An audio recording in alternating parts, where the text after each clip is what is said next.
everybody, Jason here from AVPro and Murideo, and today we're going to be doing our continuation of our ISF series with Mr. Joel Silver. Today's topic will be one that is a very hot button topic that we've been talking about a lot in ISF sessions and AVPro Academy sessions, and those are the top 10 reasons why HDMI fails in the field. So for you guys that are here on the webinar, thank you so much for joining. Hope you're having a great afternoon so far. There is a question box here in the user interface of this streaming platform that we're using. So guys, feel free, type in any questions that you may have throughout the presentation in that question box. Joel and I can see your questions and we'll be happy to field those for you. And if we have some little bit of time at the end, then we'll do some questions at the end as well. So with that being said, Joel, are you there? Greetings, Jason. Hope things are all well with you on the other side of Florida. Things are rainy and dreary. It's kind of gross today, but you know, everything's good. We're fine. I thought, come hop on your transporter, pop over here. We're sunny and warm, and the ocean looks beautiful. Okay. But no one's in it. No one's on the beaches. Yeah, we had thunderstorm warnings and tornado warnings this morning. It was crazy. Yeah, it's 12 miles north of us, so we're perfect down here. 12 miles north, just north of Palm Beach, is getting your weather. So it's Good. Local summer in the city. It's what we expect. But Yeah, sure. This is an intriguing topic, and can I take a moment and provide a little history on how you and I got to work on this? Oh man, this is a good story. Let's do it. Okay, let's describe the perfect storm for HDMI just a few years ago. Jason's one of our assistant instructors. He's on the road with me constantly. He's also trained over 1,000 calibrators by himself, so he's a veteran. And in the early days when he was working for Best Buy, I was getting a series of issues with TVs referred to me from Minneapolis when he was a Best Buy calibrator from this kid in Florida who's a nuisance, who kept coming up with problems that they didn't know the answers to. And when they don't know the answers, it got footballed and escalated and eventually ended up on my desk. And every problem he came up with was a real problem, a serious problem. Charged. Yeah, sorry. We still have some of the problems he came up with HDMI signal path through an AVR destroying the gamma on TVs. That's still class material, and unfortunately, Jason, that's still happening out there. So all the time. I wrote a story not too long ago. I thought it was funny. It was a ripoff of an old Zero Mostel Broadway play. The story went, a funny thing happened to my HDMI on the way to my TV set, because we were seeing so many problems. I thought it was funny. I wrote a story, and 2 years later, it wasn't funny anymore. Oh, yeah. Now I've got dealers running trucks on a regular basis. But the perfect storm for us was Jason and I setting up a HDMI system driving 2 projectors at the front of a classroom, 5 flat panels on either side. So we've got a dozen displays, all of which are going to be worked on by new calibrators working hands-on. And we're switching back and forth between 2K and 4K, which wasn't much of a problem, but we were in England in a manufacturer system using their gear. And when we switched to 4K, the whole room except one TV went dark and that one started blinking. And they were absolutely shocked because it was their first 4K Blu-ray player and it was their first 4K TVs. We put it together and said, this won't work. So happens we had a little analyzer in the generator. We were checking out the long cables and they all failed. No, they're fine. We've tested them. So when we put them all together, we had to rewire everything with some of the cables rebrought, and everything else had to go 1080p. We couldn't make it work. So here we're back in the States on our own systems, and we've got 4K cables. I've got that under control. We've got switches, distribution amps from a number of different companies. We've got the ability to make it work during setup, and usually my stockbroker tells me that past performance is no indication of future performance. So there, Jason and I are running for a day during a setup, and we wake up, check in the morning, it's okay. And over the course of a year, we didn't go through any one session for a whole year without having to reboot, restart, reconnect, unplug, replug. And a lot of it happened with EDID problems on different TVs because he mixing different brands into the same switch. The switches were not intelligent enough in those days to be able to match needs to capabilities, which we now know how to do. We found that when I went from PC, which we're doing PowerPoint with, because I kind of have to get slides up, and then we're putting up test patterns, and then we go back to PC, and the TVs don't go back to PC, and then we go into HDR, and it's great because most of the TVs went HDR, and we manipulated the other ones into HDR, and then we went back to SDR, and some of the TVs didn't go back. Yeah. So we saw what was going on, and we eventually talked the AVPro guys into buying a lab, see if we could make, boy or girl out of these things, see what's going on, to be sexist about the thing. But we had to have some test gear, and the test gear is the price of a luxury home in most cities, but you didn't know what you were doing. And they were repping the gear that was failing. And it was also failing in the field. So their tech support people were pulling their hair out, telling people to do what we want to do. And customers run out of patience. We got to unplug, replug, connect, reconnect. Sure. This is not acceptable at all. So we started getting gear that worked. And I was talking to my friends at CEDIA and the Consumer Technology Association, because we have a standard we wrote a number of years ago. It's called CEB 23, Charlie Edward Boy. It's the home theater video standard. And I chair the committee for that. And, chairing a committee is not as hard as it sounds. When you chair a committee, you get the brightest, smartest, cleverest people you could ever have met. The ones you know are clever that you haven't met, you call them up, you put them all together and let the fur fly.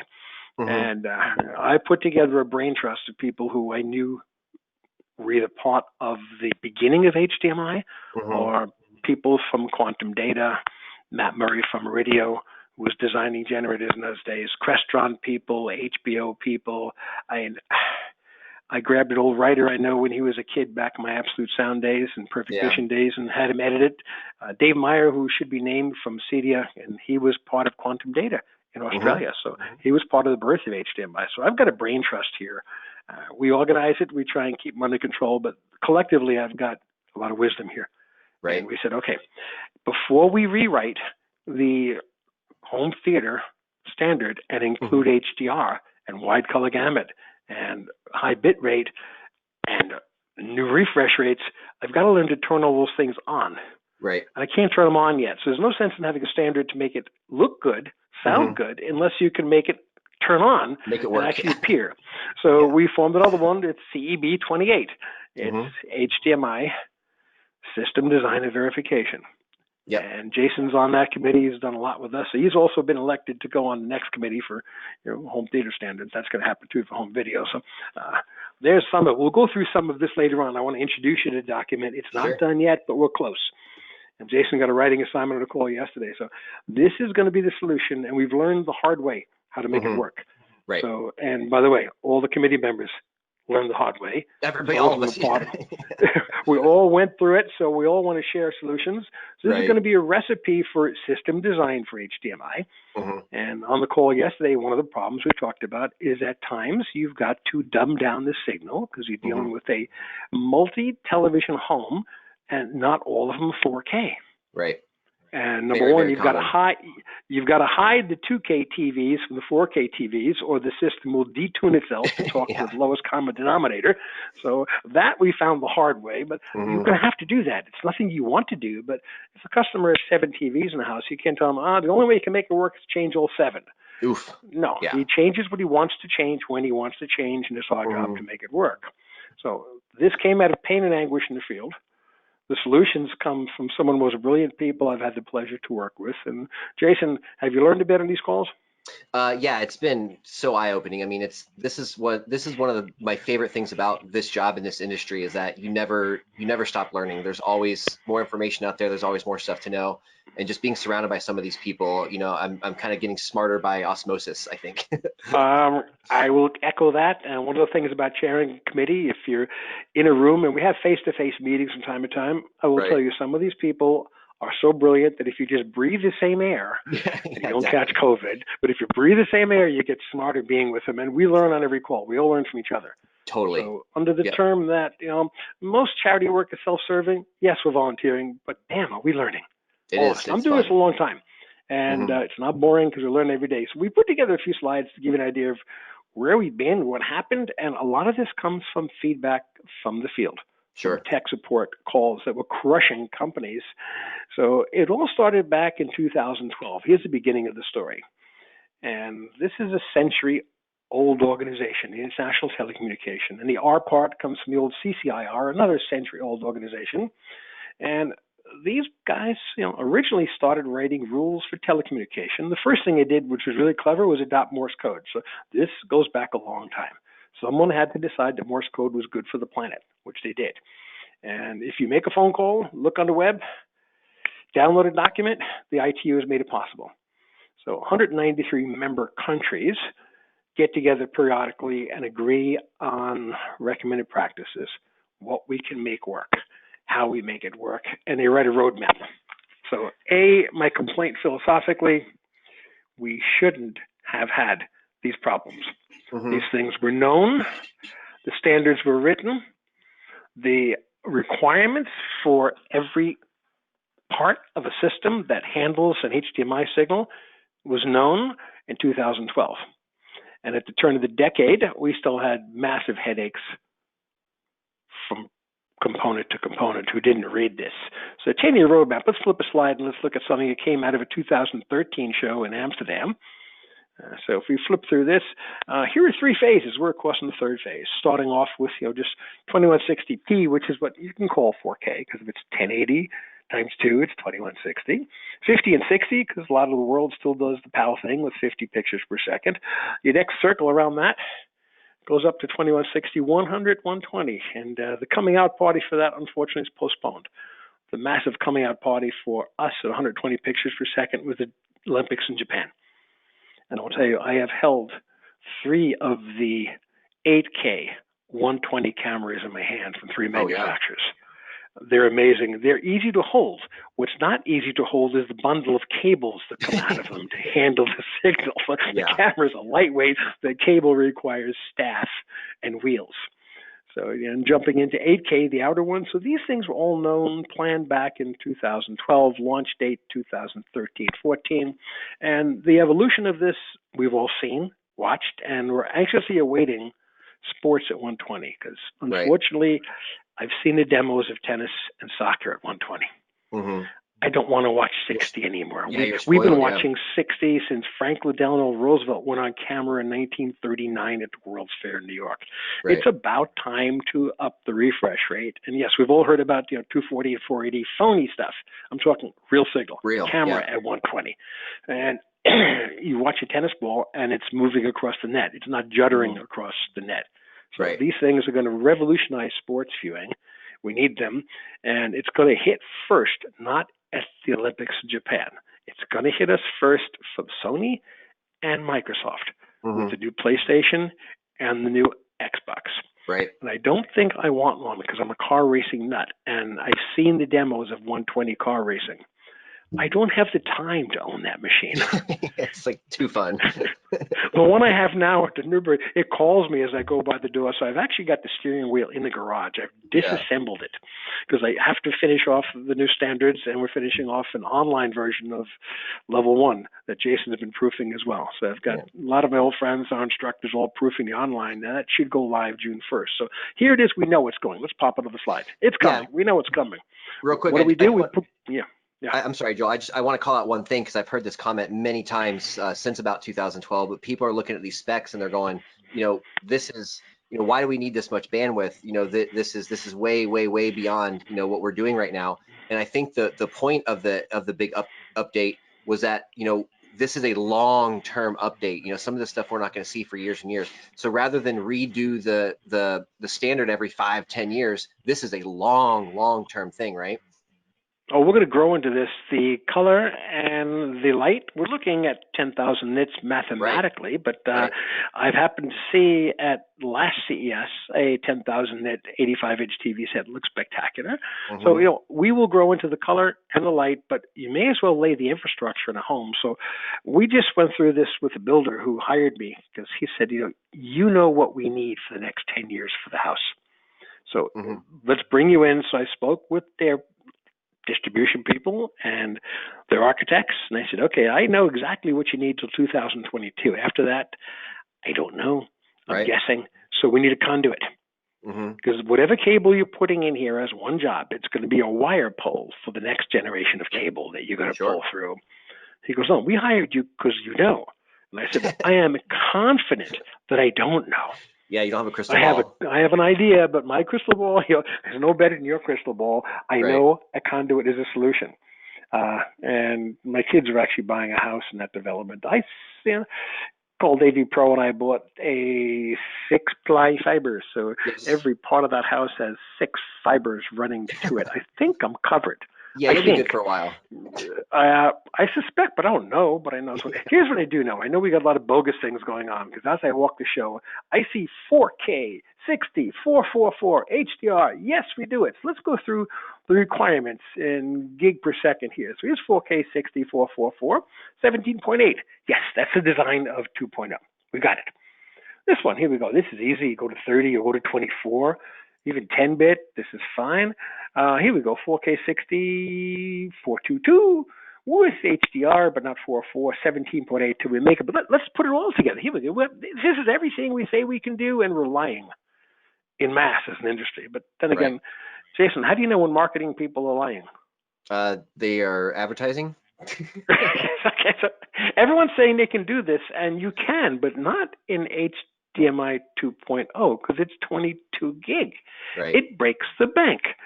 And it's not that big a problem because nothing in the consumer world comes to you this way. All of our sources come 420. We have no 444 consumer formats yet. Nor do I think we ever will get 444 movies. There's no reason to send it that way. There's better things to do with the bandwidth, like up the bit rate, which you can see, but 422 and 420 work just fine. This is based upon the human eye. Right. So this is not a problem other than the fact that we're confusing people. People said in the comments, their lips are moving, their mouths are moving.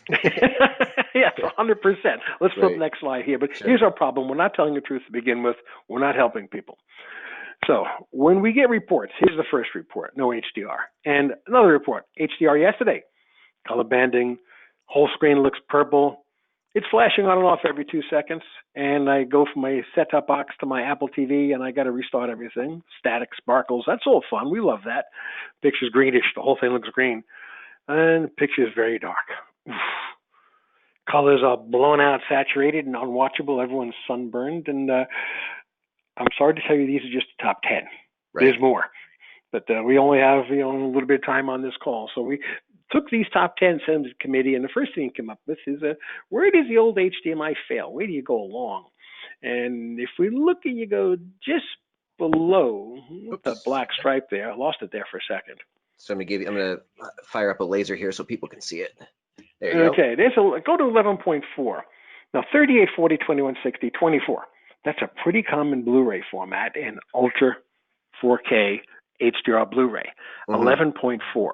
Now, if I'm building a 10.2 gig cable with a client, I'm going to have what I call headroom. I'm not going to build a 10.2 cable. I'm going to shoot for a 12 or a 13 or maybe a 14 gig cable because I know with production variables, I'm going to have headaches. They're not going to be consistent. So if I'm aiming at 14, everything's going to do 10.2. So if I come across 11.14, odds are the old cables didn't fail. They worked most of the time. Until maybe I set my Blu-ray player, go down 2 columns to 13.37. Okay. Set my Blu-ray player for 444 because it does a good job. Set it for 12-bit because the Blu-ray player does a nice up conversion. A lot of them did it automatically. Now put 13.37. So my sometimes working system now works rarely. Restart might catch it again, so I'm on the borderline, and that's where you start seeing your sparkles and your headaches and your flashes, and now I've got intermittent problems, which is the worst possible nightmare. Now jump into your PlayStation, your Xbox at 3840, 2160, 60. I'm at 17.8, clean failure, which is easy. I can live with that. It just doesn't work. I've got catastrophic failure. I know I can't leave the house, but when I leave the house, and they're playing 24, 11.14 gig, normal everyday 4K Blu-ray, it's working fine. Then they put the gaming system in, and they get a real 4K 60 HDR piece from Sony or Microsoft, and catastrophic failure. Again, that's easy. I live with that. The intermittent failures at that 13.37. Jason and I have been doing a lot of work with system analyzers, checking what's coming out of the Blu-ray players. Jason, that 13.3 is pretty common?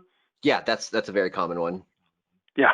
11.4 not so common, but those are the two big ones. So 11.4 you might get away with. So now I've got intermittent problems. Now this is a shot of my TV at home hooked up to a Blu-ray player. It's actually a Panasonic. And when you press info, let's go look at the top two. That's actually what's on the disc. See the spinning disc way up on the top left corner? That's Right. what's on the disc. That's what's coming. That's not coming out. That's on the disc. So this is the info screen.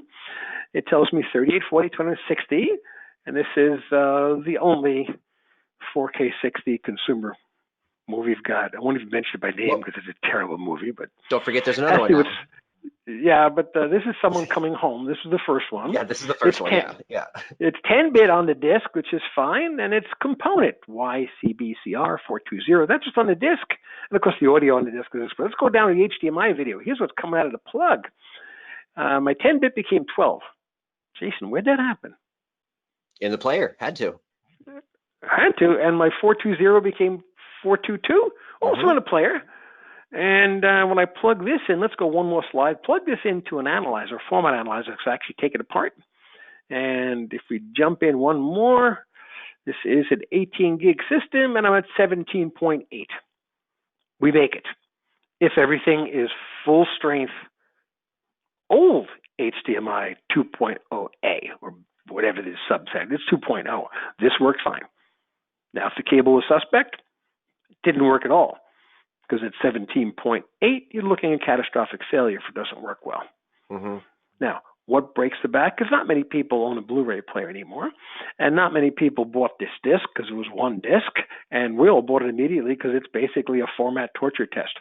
Yes. We didn't care about the movie, and it's a hard movie to watch, so I won't name it, knock it, but I've never been able to sit through it. But it's a test generator in my hands. It's $30. Right. This was novel. It was intriguing. We knew we were in trouble, and then a real-world product hits from Apple called Apple TV, and its preset is 17.8, and that's not the straw that broke the camel's back. That's a best-selling consumer product, well-made, well-engineered, with Dolby Vision, sold by the container full, shooting out 17.8 in catastrophic failures, blanket the market.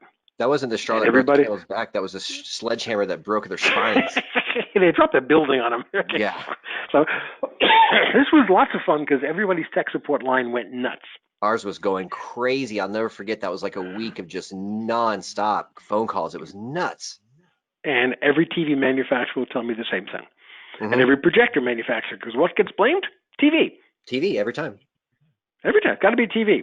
So we had Jason, a number of other people in places. I said, okay, let's take the Apple TV, take a 1-meter cable, go up on a ladder, carry the power cord, plug it right into the TV, and watch your 4K 60 on your projector, and call me back in 10 minutes if it works, and then call me back in 3 minutes. It's fine.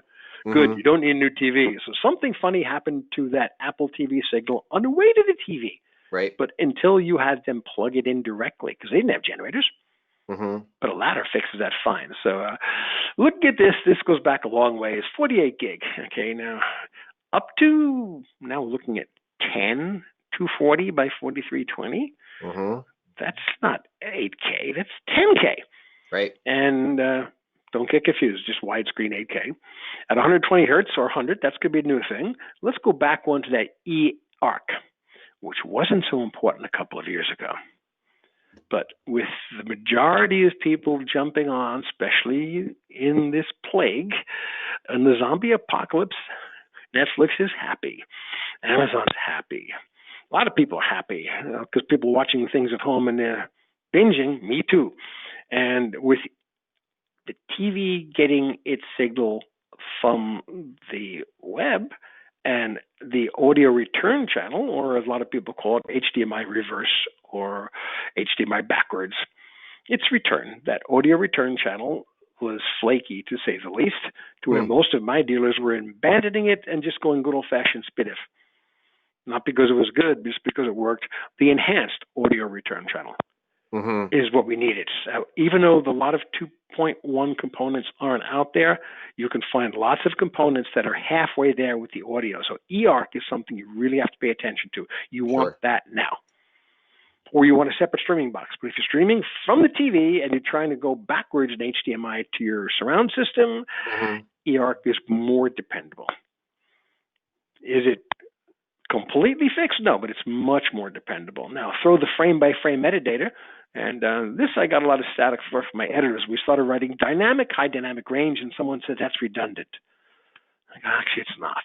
It's HDR, and the term dynamic should have some other term other than dynamic because it is redundant, but that means frame-by-frame metadata. It means every scene gets data from the content creation people talking to my TV set.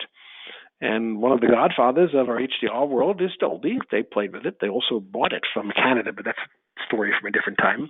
University of British Columbia took a book from 1999 written by Peter Botten with the Botten curve. Dolby studied it before anybody, and Dolby studied the whole system, and they knew they were going to be dropping signal into TVs through AVRs. And Jason, would you be happy with low latency Dolby Vision compared to regular Dolby Vision, or would you not want that? Yeah, I mean, if ideally you'd want the full-blown Dolby Vision. Right, so Dolby will detune itself faced with a system that won't handle the whole signal.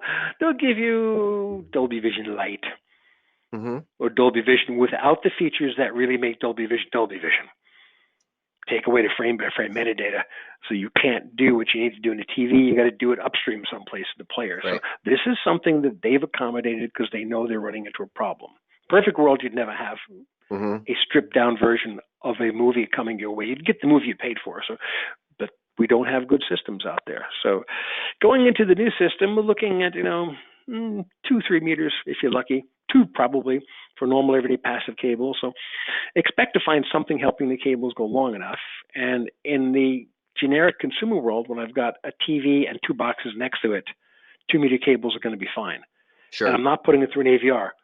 1 box goes into HDMI 1, 1 goes to HDMI 2, and at 2 meters is going to be fine. Put the TV on the wall, now you're talking 5 meters and catastrophic failure. So the rest of these, you got a low latency. I need that desperately because I'm a GR and an AR guy, and the low latency mode will give me less headaches. That quick frame transport also, the gamers are going to be all over that. And if we jump in here, the quick media switcher, we're not going to put up the next slide because it's not available. But right now, when I switch from one component to another, my wife laughs at me because the last time we did this, she counted 11 seconds. Their comment was, what did you pay for that projector? Yeah. How much did this thing cost? Yeah. What does this thing cost? I'm waiting, and the audio comes on first, and the video comes on later. Right. So she's laughing. She goes, what did we pay for that? Where's the movie? And then before I can defend myself too much, it comes on. She goes, that's just not acceptable. So I showed her the slide. It's coming, and we'll fix it. She goes, well, you have to buy another projector? Probably. She goes, that one you can buy. So the spousal approval factor for good switching is really high because they have no patience for it. So that's something. Let's keep on going here. We're moving along nicely.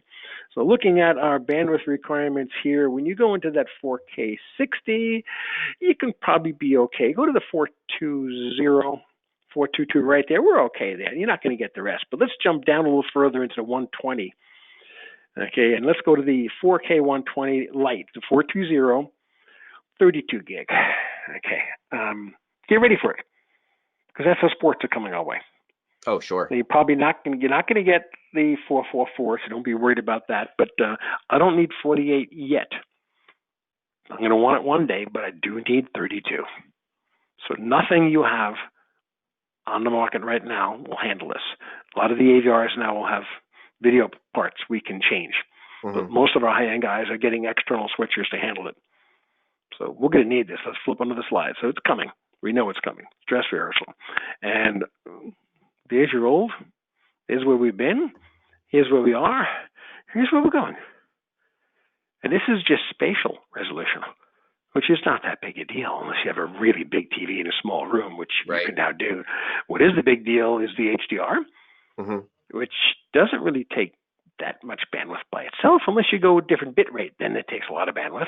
But when you get into the 100 and 120 refresh rates, and you're probably not going to see that much 8K sports, but you're going to see 4K sports. Tons, yeah. And I would take 4K 120 over 8K 60 all day long. The refresh rate, the temporal resolution, is more important than the spatial for sports.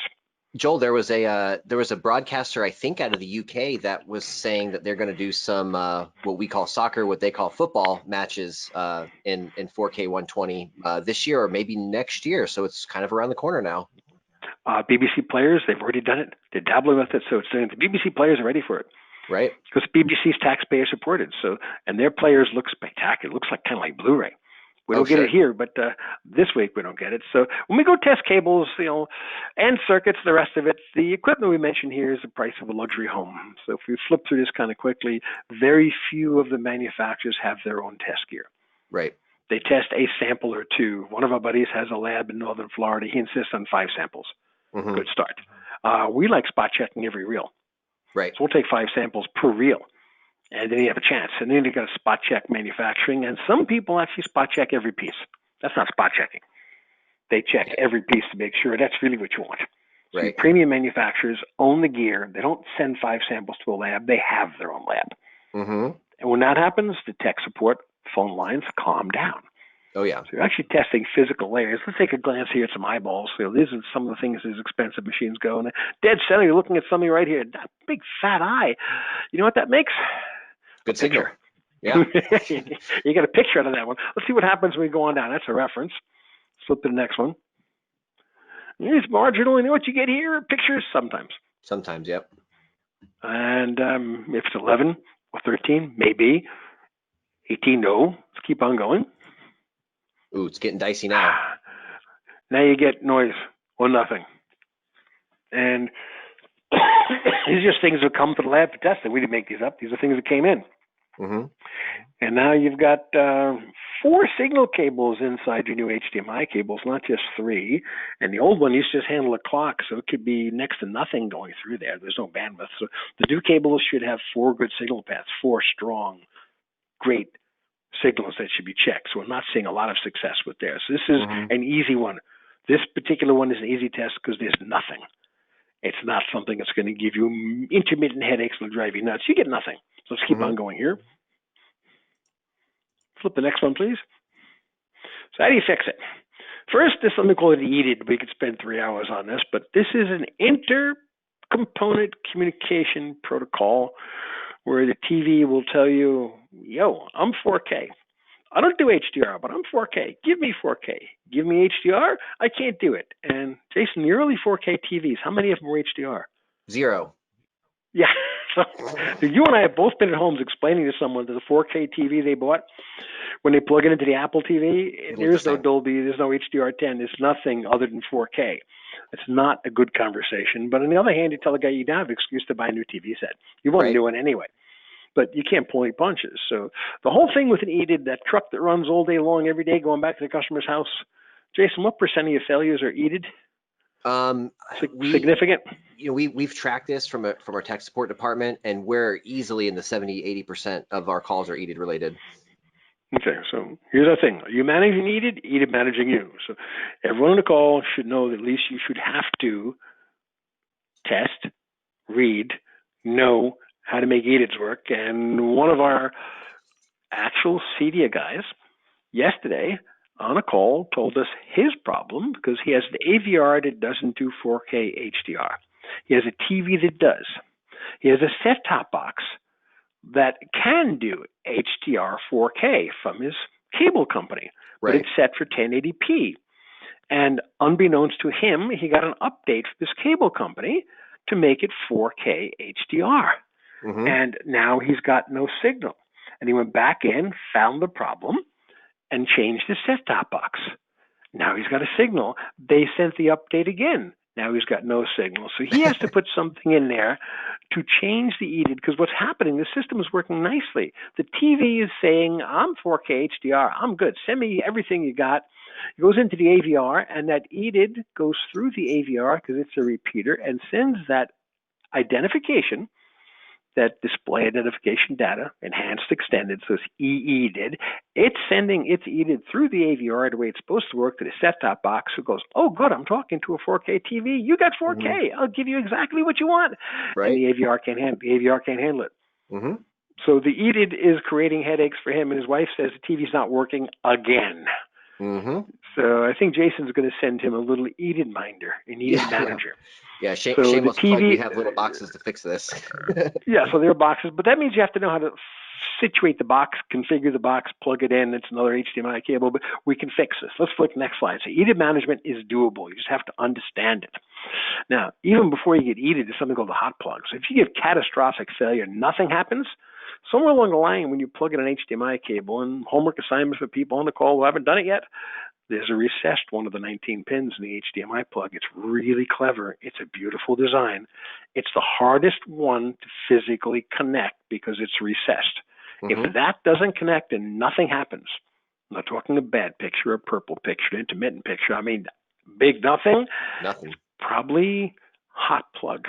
That hot plug event never happened. So this is a good tip.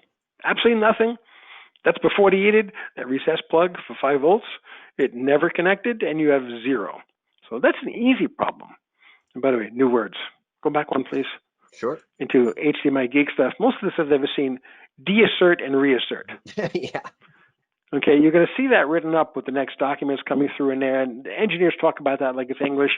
It's plug and unplug. Well, that's connect, disconnect. So Tech 101, right? Shaking our head. Plug it back in. Well, fortunately, one of the guys we have working with us on the committee with CTA and CEDIA is Rob Sabin, who's a wonderful editor. And he looked at it, he goes, "You can't put that in a public document." So we put it in the glossary. So if you say deassert, reassert, it's plug, unplug. Don't get crazy. Next one, please. So if we jump in here, now you're all connected. Somewhere along the line, we've got to protect the content because studios do have to be paid. Actors have to be paid. Colorists we work with have to be paid. Someone's got to buy the damn movie. You can't steal them all. So this is all about content protection. And if your system is flashing every 2 seconds, that's by design. We do that on purpose in TV because customers will notice.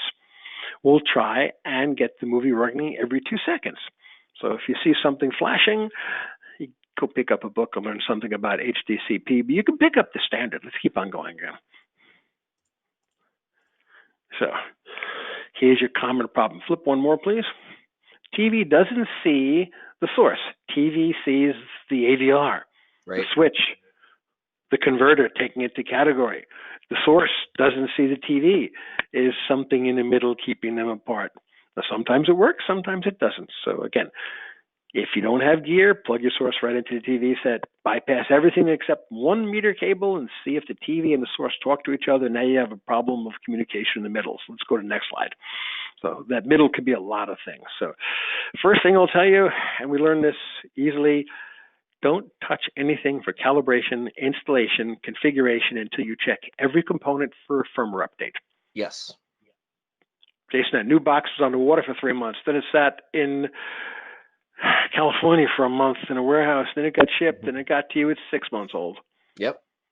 Very, very common. And all the problems that we're reporting, Jason's reporting, Crestron's reporting, HBO's reporting back to manufacturers, and all those things get put into firmware updates. So I wouldn't touch anything on a TV. While you're warming a TV up, which you have to anyway, get the firmware updates. So when you're building your blocks of your system, everything that HDMI goes through is a building block. Got to check every one of them. They've all got to be set. So your Apple TV's got to be set properly. Your AVR's got to be set properly. Your switch, if you have a sophisticated switch that can down-res what needs to be down-res and keep everything 4K that should be 4K, you got to learn how to configure it. Let's keep on going. So where do you start? At the TV, and then work your way back. So, Jason, that sounds systematic?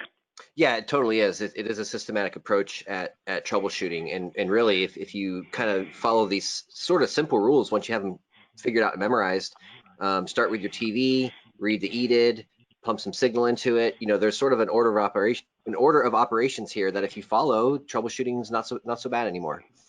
When Jason sent me the slide we talked about a long time ago, it was a CalMan slide. He calibrated the TV perfectly. It was fine. Generators into the TV.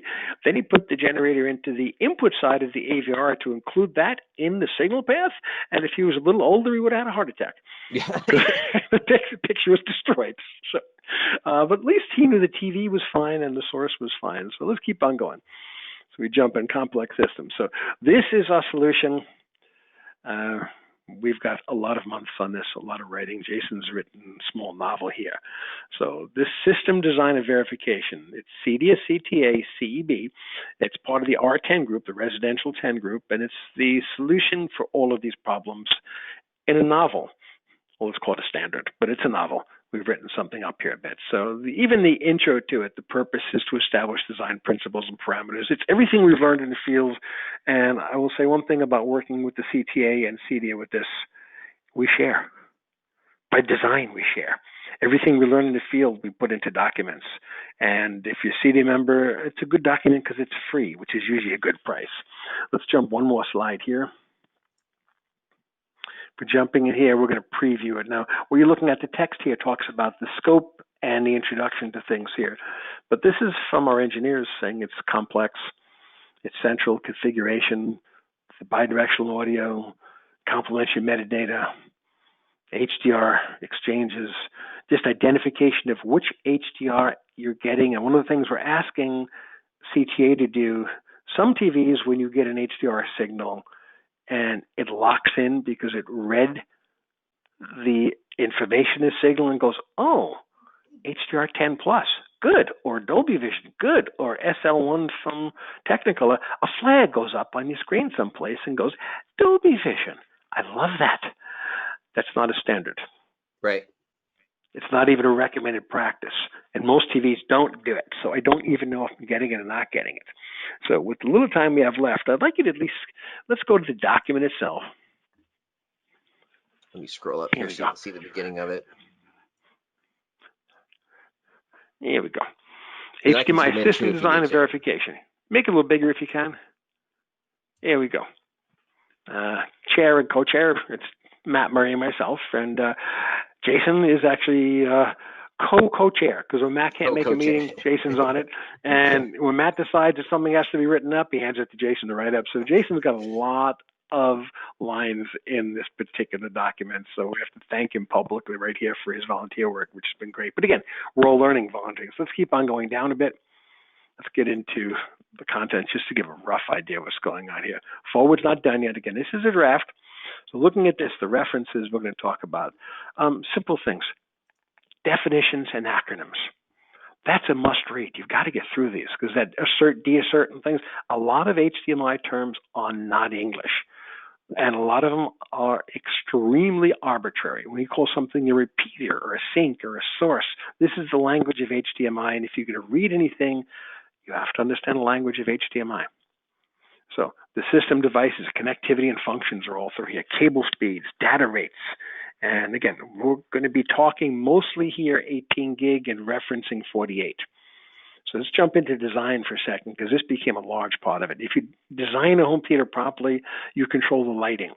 If you design a home theater properly, you control the acoustics of the room. And if you design HDMI properly, you can make it work. But if you have a bad design for audio, video, or HDMI, be prepared to run that truck back to the house a lot. You'll get to know the way there without GPS. You'll know the customer's kids on a first-name basis, and you'll lose your shirt. So the verification here in Section 8, Jason's been writing up a lot of this. You need some instruments. You need some tools. But this is not something that's Greek or difficult. And remember, it was designed in 2012 by 193 countries' engineers. So this was designed to work to begin with. Let's keep on going down a bit here. So just wanted to give you an introduction of, let you know the scope of this. Okay, so we're verifying HDCP, we're verifying bandwidth, video integrity. I mean, this is a toolkit. So if you're sitting there in a home and you've got problems, your solution is going to be under one of these verification steps. One of the nice things about this, Joel, and we totally did this by design, but when you see things like verifying HDMI bandwidth, one section tells you what to connect to where, the next section tells you how to conduct the test, the next section tells you what to expect, and the next section tells you what to do if those expected results don't happen. So it is literally like a kind of a walkthrough guide on here's how to find a problem, here's what to do about it, and here's how you fix it. And if it's not fixed, here's how you keep troubleshooting. It's a guide meant for integrators. And if you look at the staff working for you, you've got Dolby Vision working for you, you've got Crestron working for you, you've got Quantum Data, you've got Murideo working for you, I've got Sony working for you, I've got magazine people, I've got a brain trust here that we could never afford to hire working as volunteers. Again, brilliant people proofing this, getting through it. We had an ex-Dolby guy. You may see him on the forum from time to time, Roger Dressler, who got drafted in here to help us with some things. But DTS is helping. Dolby's helping. We've touched on some audio things. The eARC is part of it. So the brain trust we've got here are expensive people that could never be hired, but they will volunteer to help. And on a free document, Jason, when it's done, you're going to be proud to have your name on this?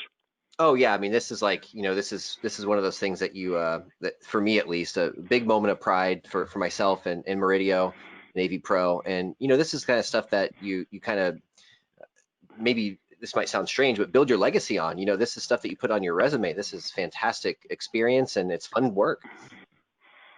And what's even better, when you walk into a system and there's an HDMI problem, you now know how to fix it. Yeah, that's really important, right? You're not intimidated. You may Right. be troubled, and you may know you have some work to do, but you're not intimidated. You know there's a solution, and it's in this document that you help write. Well, Joel, do you remember I came down to North Miami Beach last year to help out with a projector calibration, but they also had some signal issues as well. And I took my Murideo kit down there, and what they had been fighting and swapping things out for 3 or 4 days, we had it figured out in half an hour. Yeah.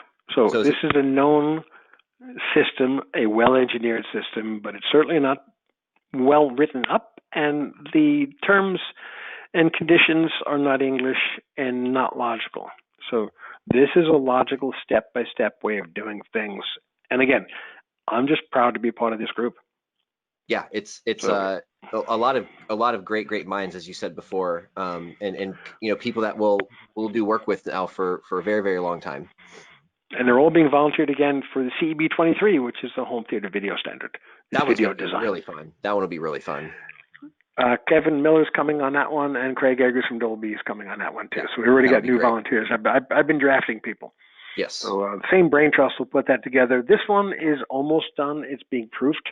Our experts, we call them SME, subject matter experts, are taking it apart paragraph by paragraph, and we're refining things. Then it goes out to a group at CTA for verification, and they'll proof it. Then it goes to ANSI, which is extraordinarily difficult because they'll come up with nuances and subjective things, and they'll make it into a document that is a standards document. So we hope to have this out by CEDIA show, if not a little bit after, but most of it's out there little by little. And I'm don't even know if I'm allowed to leak this in the webinar, but I'm proud of it and I want to leak it. So if we get heat for this, Jason, it's your fault. Yeah, it's my fault. Yeah. Blame it on your PC. Yeah, blame it on your guy. But I think it's a great document. I just want everyone aware that it's coming, and the people on it do know what they're doing. Sure. So this is something we wanted to share with everyone. So thank you all for being on the call. Yeah, thank you so much, Joel. I'll check the question box really quick just to see if any questions rolled in. The last one that came in was kind of just confirming that the Tokyo Olympics will be in 8K, and absolutely, Arnold, I think, who asked the question. The plan was for 2020, but of course, as we know now, it's going to be next year. But yes, we will have the Olympics in 8K thanks to the folks over at NHK, who are just absolute geniuses. I mean, those guys have been responsible for so many things over the years, and this is another big step that they're taking. And NHK's bosom buddy and partner in crime here is the BBC. Yeah. So I work with both organizations, and one of the people that Jason and I have worked side by side with knew an awful lot about HLG, and I said, where did you get this information? Because it's not public. And he goes, well, I was part of the team. We went to London from Tokyo, and we made a deal. So we met one of the godfathers of HLG, but this is the BBC and the NHK working together, bringing you something that's a free EOTF. So you've got 3 languages of light in your new world. One is the good old-fashioned, what we used to call gamma, BT.1886. It's the electro-optical transfer function for standard dynamic range TV. That's done. It's a now known license as of 2011. The second one was the Barton curve we talked about earlier. That's HDR10 or SMPTE 2084. And that's when your world changed. When Dolby put this together and showed it, and they got the Academy Award for this, well-deserved. The person who actually accepted the award was one of the professors from the University of British Columbia. It was unbelievably brilliant. They built these systems for years. Dolby bought the companies that implemented them.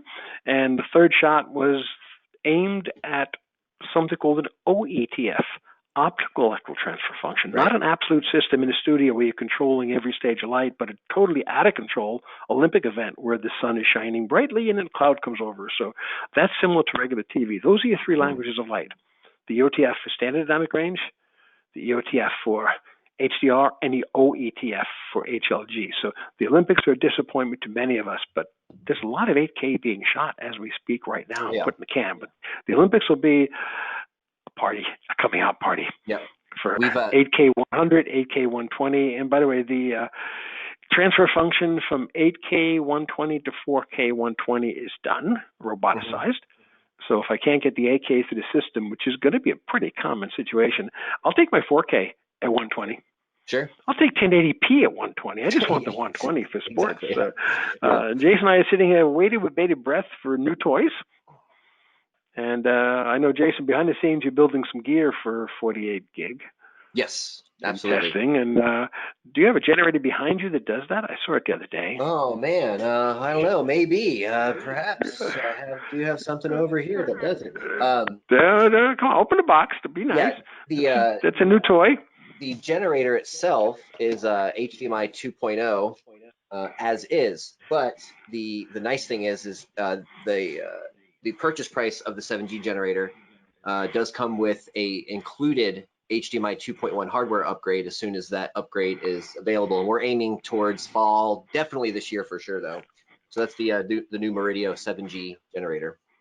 And the hard deadline for that is going to be the Xbox and PlayStation hitting the market. You got to be able to test for that.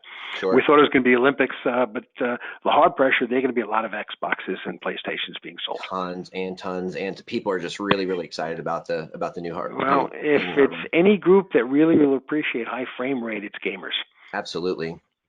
More than the rest of us. So I'll have one here, so that little box will be necessary in my system, and it's a new toy.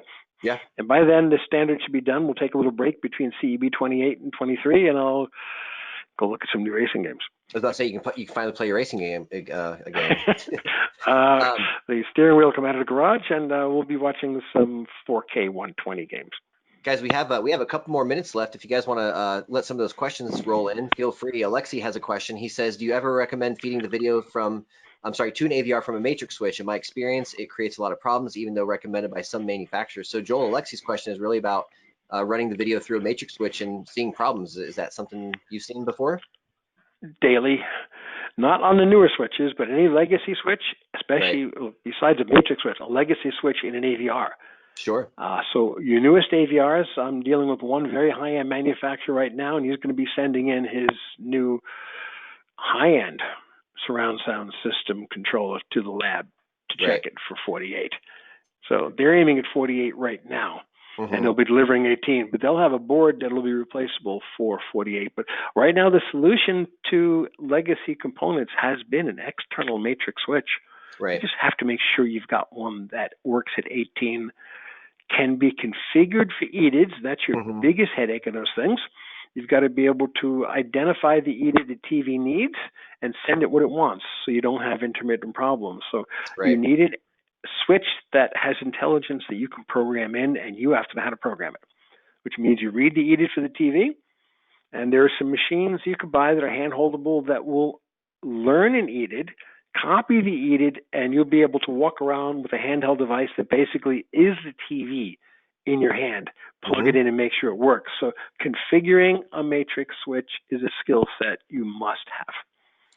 And depending upon the AVR, you can't depend upon many of the AVRs right now. Jeff says, "I've never messed with one, but I've already gotten a call or two. Can the latest Apple TV work on lower resolutions other than 4K HDR?" Jeff, absolutely. And that kind of was the problem at the very beginning when the 4K Apple TV came out initially. It was in a forced 18 gig Dolby Vision output, and it was causing, as you can imagine, problems everywhere. So a couple weeks goes by, the world had exploded in their view at least, and they pushed a firmware update. And now in that firmware update, now you can manipulate the output of the Apple TV to pretty much do whatever you want.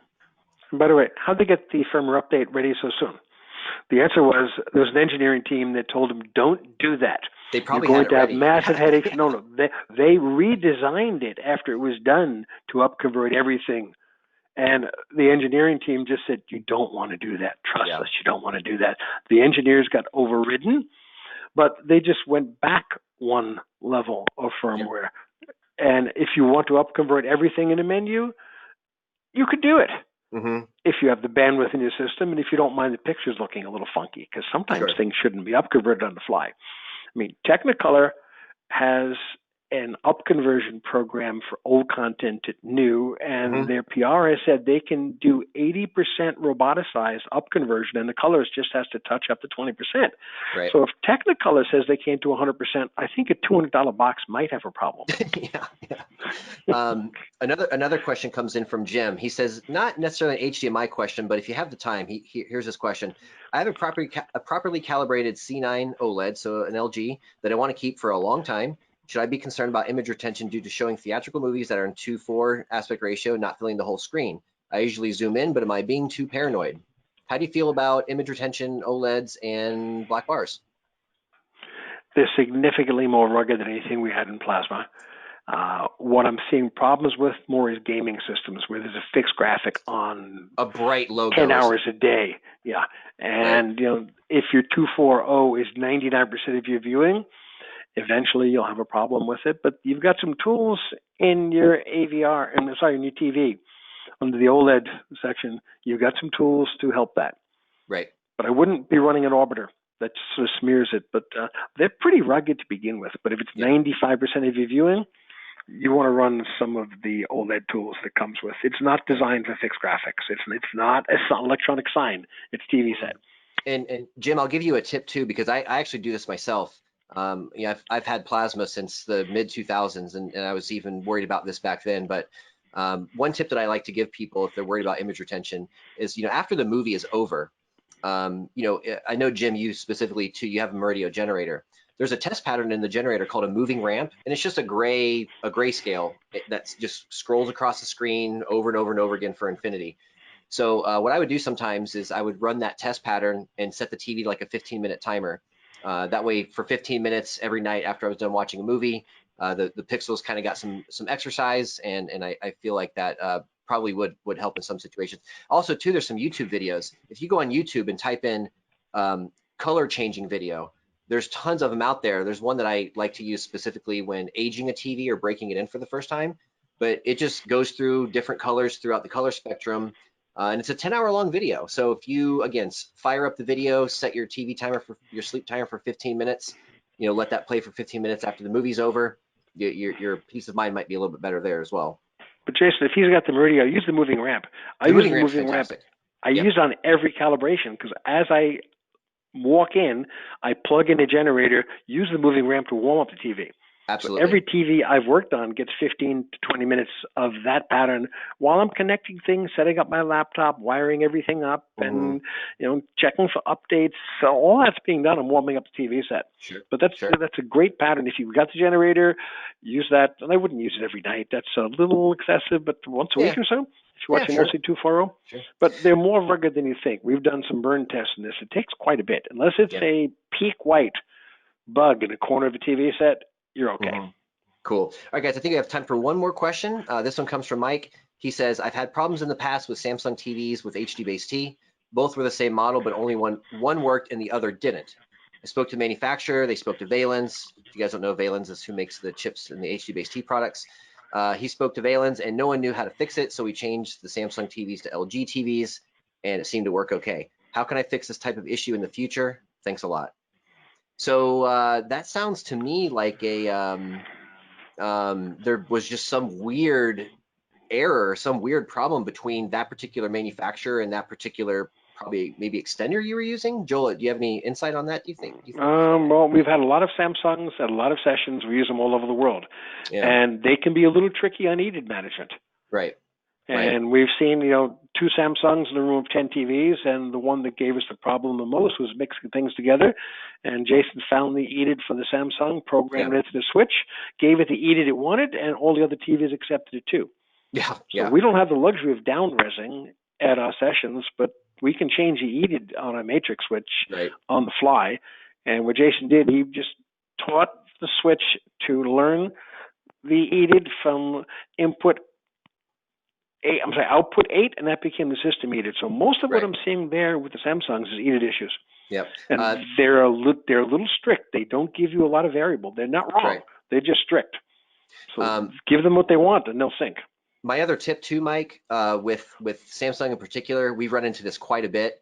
If you're doing mixed media, maybe a laptop is in the mix and a Blu-ray player, for example, The Samsungs, if you send them a PC signal and an RGB signal, sometimes the Samsungs will get locked into PC mode, and that really limits you to anything you can do to it, including getting into the menu and making picture adjustments. So if you do run into problems with those Samsungs, one piece of advice is usually go to the input itself and edit the name of the input from PC back over to something like Blu-ray or cable box or some other video type product, and that seems to kind of help it help a lot of issues too. We've seen that a lot. Jason, we also found very often on those, do not send them RGB 444. They know that's a PC signal. Yep. They go to 0 to 255. So your black level, white level is wrong. And again, they're learning that it's a PC coming into input 4, and they're configuring it for proper performance for a gaming system. So they're doing what they think is the right thing for that resolution. So send them component 420 or 422, and it thinks it's TV signal. But if you send them something that looks like a computer, and by the way, how do we learn that? By throwing my computer into it. Your laptop, yeah, exactly.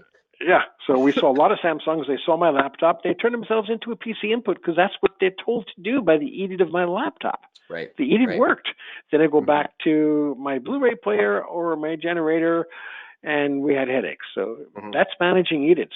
And yes, it can be exasperating. You change brands on it to make it. It's an EDID issue, and the EDID's working. It's seeing a PC type signal, makes it a PC input. Good. And I think Chris kind of has a tip for Jim, going back to the image retention thing. Chris says, and he's exactly right, the LG automatic pixel refresher helps prevent image retention. So yeah, the LG has something kind of built in for that as well. Yeah, that's what I say. Go into the OLED options on the LG. LG will give you a tool for that. You paid for it. It's in there. Right. And that's, if you don't have the generator, that's designed to fix it for you. So the LG is on that. They're good. Cool, something you Pix Quality Lab and Seoul designed that. They did a good job. Good. And then one last question from Dan. Dan says, what about other types of inputs like DisplayPort? We haven't even touched any other inputs in cable types besides HDMI. We left DisplayPort out of the standard for home because it doesn't do HDCP. Right. On the graphic side, on the studio side, we're not seeing anything other than DisplayPort. Right. But on the home side, because DisplayPort does not do HDCP, it's not part of our world, and there are adapters that make them work back and forth. But if you're ending up on the HDCP problem, it's not a problem. That system doesn't do HDCP. But it had more bandwidth. One of the original things we did to make a cable work properly at 18 gig was take the built-in amplifier on a DisplayPort. There was a Canadian company that made DisplayPorts amps to make them powered cables. We used those in HDMI because they were 22 gig. So they gave us headroom immediately. So DisplayPort's been ahead of HDMI on resolution regularly. Right. Excellent, guys. No HDCP, so it's not going to cut it in your theater. Yeah. Guys, thank you so much for the questions. Excellent questions. I don't see any new ones. And we are right at our time too. So Joel, thank you so much for your time today. Thank you, Jason, and thank you everyone for joining us. It was great. Yeah, the continued work on the document and everybody being involved. I mean, this is a lot of this stuff that's been a nightmare for people and headaches for people. We're really starting to figure this stuff out and document it now. So, the whole point of this, guys, is to make your lives easier as integrators out there. So thanks again for hanging out and watching. This is part 2 of a 4-part series. Next week, we're going to touch on 2 more topics. One, we're going to dive into the other CEB document, and then the 4th of the 4 series in the series is going to be about screen sizes and how big we're going very, very soon, if not now. And then we'll talk about aspect ratios and all kinds of cool stuff when it comes to screen sizes, high res, things like that. So guys, stay tuned for those. And thank you so much for attending today. Everybody, have a great weekend. Stay safe, stay healthy, all that fun stuff. And we'll see you guys on the next one. Thanks, Joel. Great weekend. Thanks. Take care. Bye-bye.